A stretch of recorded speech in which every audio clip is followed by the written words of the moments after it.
कोण रे इकडं वर तोंड करून चालले? काय नाव आहे तुमचं? इकडं कुठं चालले? तुला काय करायचं रे? आम्ही कुठं जाऊ? कशाला विचारपूस करतोय आमची? आजपर्यंतचं रेकॉर्ड आहे बाबू. इथं मला विचारल्याशिवाय पुढं कोणी जात नाही आणि जाऊ पण देणार नाही. समजलं ना? आबन राहा. नाही सांगणार तुला काय करायचं काय नाही. आमचं महत्वाचं काम आहे. तुला कशाला सांगू आम्ही? नको सांगू, मग जा रिटर्न. पुढं जाऊ देणार नाही मी. मागच्या तुझं काय काम आहे रे?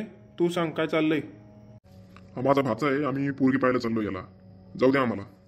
असं सांगा ना मग नीट. नीट बोलायला काय होतं तुम्हाला? बुड्या तुला काय करायचंय रे? पंचायती?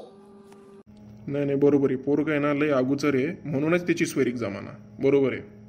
ओ तुम्हाला काय करायचं? पोरग कसं असू, पोरीला आवडलं बस झालं ना. तुम्ही कोण माशाला मध्ये बोलताय? तुला कळत नाही का रे? वय बाजूला जाऊ दे मला पोरगी बघायला. बघ ना मौसम किती मौसम आहे मस्ताना. नाही थांब. तो आहे ना तो गेम करावा लागतो. तू थांब. लईच बोलतोय तू. तो हा गेम करतो. थांब. स्वैरिक मोडू का तुही? का रे स्वैरिक मोडू? म्हणजे म्हणणं काय तुमचं? काय करणार तुम्ही? गेम करतो, सोयरीक मोडतो, काय करणार काय तुम्ही? मामा याला करू द्या काय करायचा. गेम करू द्या काही करू द्या. मग मी याचा गेम करतो, याला दाखवतो काय चीज आहे मी. हाय जरा पोरग अगोचरच दिसतंय. इथून जायला पुरतं, नंतर पुढचं काय काय होतं काही नाही. तर मित्रांनो कंटिन्यू करून शेंद्राचं नाद पुढील नाही करायचं भागात. कोणी. शेंद्राला आणि मक्का हो रे. चॅनलला सबस्क्राईब करा, लाईक करा, शेअर करा. नवीन आहे चॅनल आपले, सपोर्ट करा.